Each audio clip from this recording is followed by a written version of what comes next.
ತುಂಬಾ ತುಂಬಾ ಚೆನ್ನಾಗಿ. ಬಟ್ ಅವ್ರಿಗೆ ಒಂದು ಪ್ರಶಸ್ತಿ ಬಂದಿದೆ, ಅವರು ಇಷ್ಟೊಂದೆಲ್ಲ ಹೆಸರು ಗಳಿಸಿದ್ದಾರೆ, ಎಲ್ಲೂ ಹೋದ್ರು ಅವರನ್ನ ಗುರ್ತು ಹಿಡಿತಾರೆ ಅನ್ನೋದನ್ನೆಲ್ಲ ಪಕ್ಕಕ್ಕಿಟ್ಟು ಅವರ ಮಗ ಎಂತಹ ಒಂದು ಒಂದು ಅಮ್ಮನ ಮೇಲೆ ಪ್ರೀತಿ ಇದೆ ಅಂದ್ರೆ ಅಗಾಧವಾದಷ್ಟು ಪ್ರೀತಿ ಇದೆ ಅವನಿಗೆ.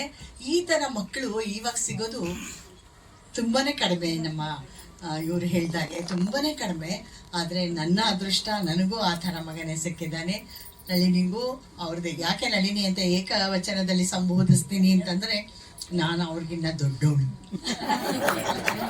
ನಾನು 74, ಅವ್ರಿಂದ 20.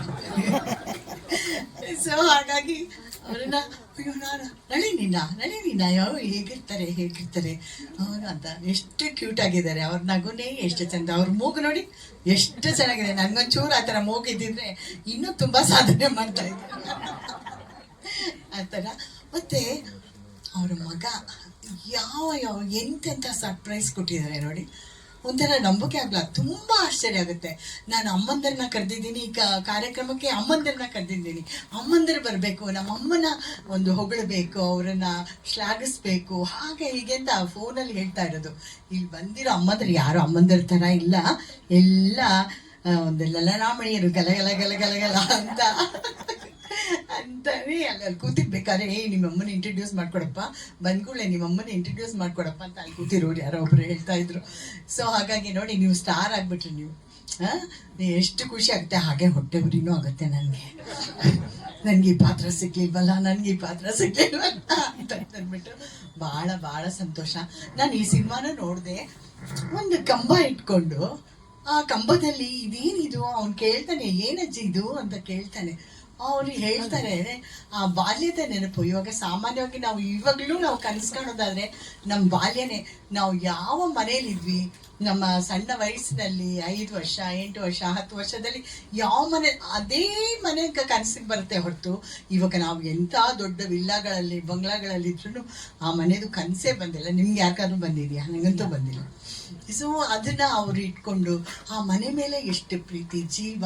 ಮತ್ತೆ ಅವ್ರ ತಂದೆ ಬಗ್ಗೆ ಹೇಳಬೇಕಾದ್ರೆ, ನನ್ನ ಅಪ್ಪನಿಗೆ ನಮ್ಮ ಅಣ್ಣನಿಗೆ ನನ್ನ ಕಂಡ್ರೆ ನನ್ನ ಮಗಳು ಅಂದರೆ ಅಷ್ಟು ಇಷ್ಟ. ಆದರೆ ನಮ್ಮ ಅಮ್ಮನ ಕಂಡ್ರೆ ಸಿಟ್ಟು ಮಾಡ್ಕೋತಾ ಇದ್ರು ಅಂತ ಹೇಳ್ತಾರೆ. ಎಷ್ಟು ಸಂಕಟ ಪಡ್ತಾರೆ. ಅದು ಆ ಮಗು ಕೂಡ ಹೌದಾ ಯಾಕೆ ಸಿಟ್ಟು ಮಾಡ್ಕೋತಾ ಇದ್ರು ಅಂದರೆ, ಅದೇ ಒಂದು ಶಾರ್ಟಲ್ಲಿ ಒಂದು ಇದರಲ್ಲಿ ಇವರು ಹೇಳ್ತಾ ಇರೋದು.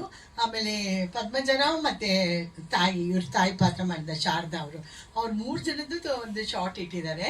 ಎಷ್ಟು ಚೆನ್ನಾಗಿದೆ. ಅವರು ಏನು ನಿಮ್ಮಪ್ಪ ನನ್ನ ಮೇಲೆ ಸಿಟ್ಟು ಮಾಡ್ಕೋತಿದ್ದ, ಹೋಗೆ ಅಂತಾರೆ. ಏನು ಅಂದರೆ, ಅವರು ಸಿಟ್ಟು ಮಾಡ್ಕೊಳ್ಳೋ ಹಾಗೆ ತೋರಿಸಿದ್ರು ಹೆಂಡತಿ ಕಂಡ್ರೆ ಅದೆಷ್ಟು ಪ್ರೀತಿ. ಆಕೆ ಕಾಲು ನೋವು ಅದು ಇದು ಅಂದಾಗ ಆ ಕಾಲನ್ನ ಹಿಸ್ಕೋದು ಮಾಡೋದು, ಅಯ್ಯೋ ನೀ ನನ್ನ ಮನೆ ಬೆಳಕು ಅನ್ನೋದು, ಆ ಥರ. ಎಂಥ ಒಂದು ಬೇಕಾಗಿರೋದು ಮನುಷ್ಯನಿಗೆ ಪ್ರಪಂಚದಲ್ಲಿ ಬದುಕೋದಕ್ಕೆ ಬರೀ ಪ್ರೀತಿ ಅಷ್ಟೇ. ಆ ಪ್ರೀತಿ ಒಂದು ಸಿಕ್ಬಿಟ್ರೆ ಸಾಕು. ನಮ್ಮ ಈ ಸಮಾಜ ಹೋಗ್ತಾ ಇರೋ ಇದೆಲ್ಲ ನೋಡಿದ್ರೆ ಭಯನೇ ಆಗುತ್ತೆ. ಮುಂದಿನ ಪೀಳಿಗೆ ಹೇಗೆ ಅವರು ಆ ಜೀವನ ನಡೆಸ್ತಾರೆ, ಆ ಸಂಬಂಧಗಳನ್ನ ಹೇಗೆ ಗಟ್ಟಿ ಮಾಡ್ಕೋತಾರೆ ಅಂತ. ಈ ಥರ ಚಿತ್ರಗಳು ಬರ್ತಾ ಇದ್ರೆ ಚಿಕ್ಕದೇ ಆಗಲಿ ನೋಡಿ, ಎಷ್ಟು ಆ ಒಂದು 15 ನಿಮಿಷ ಅನ್ನೋದು 25 ನಿಮಿಷದಲ್ಲಿ ಯಾವ ಥರ ಸಂಬಂಧ ಬೆಳಿಬೇಕು ಅನ್ನೋದು. ಆಮೇಲೆ ಇವ್ರ ಆಸೆ ಪ್ರಕಾರ ಆ ಮನೆ ಹಾಗೆ ಉಳ್ಕೊಳ್ಳೋದು, ಇದು ಒಂದು ಇದೇನು ಗೋಶಾಲೆ ಆಗತ್ತೆ ಅಂತ ಹೇಳೋದು. ಇಂಥ ಒಂದು ಖುಷಿ ಆಗುತ್ತೆ ತಾಯಿಗೆ. ಅಯ್ಯೋ ಹೊಟ್ಟೆ ಹೋಗುತ್ತಾರೆ. ಆ ಮನೆ ಬೆಳೆಸ್ಬೇಕು ಅಂತಂದರೆ ನೀವೇ ಇಮ್ಯಾಜಿನ್ ಮಾಡ್ಕೊಳ್ಳಿ. ನಾವು ಹುಟ್ಟಿ ಬೆಳೆದಂಥ ಮನೆ, ನಾವು ಶಿವಾಜಿನಗರಲ್ಲಿ ಇದ್ದೇವರು. ಅದೆಲ್ಲ ಮಣ್ಣಿನ ಕಟ್ಟಡ. ನಿಮ್ಗೆ ಗೊತ್ತಿದೆಯೋ ಇಲ್ವೋ ಗೊತ್ತಿಲ್ಲ, ಇವ್ರಿಗೆಲ್ಲ ಗೊತ್ತು. ಆ ಮಣ್ಣಿನ ಕಟ್ಟಡ ಅದನ್ನ ಒಡೆಯೋದಕ್ಕೆ ಎಷ್ಟೊಂದು ಸುಸ್ತಾಗ್ಬಿಟ್ಟ ಗೊತ್ತಾ. ಮಣ್ಣು ತಿರ್ಗಾ, ಇನ್ನು ಇಟ್ಟಿಗೆ ಕಲ್ಲು ಎಲ್ಲ ಅಲ್ಲ. ಇವಾಗಿರೋ ಮನೆ ಕಲ್ಲು ಬಂದೋಬಸ್ತ್ ಅಂತ.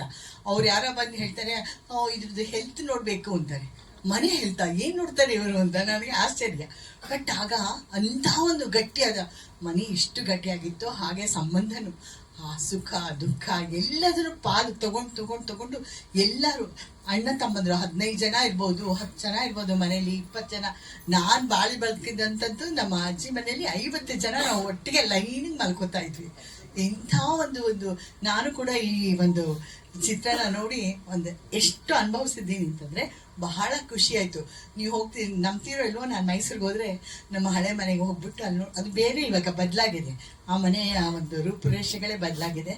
ಆದರೂ ಕೂಡ ಅದನ್ನು ನೋಡಿಕೊಂಡು ಆ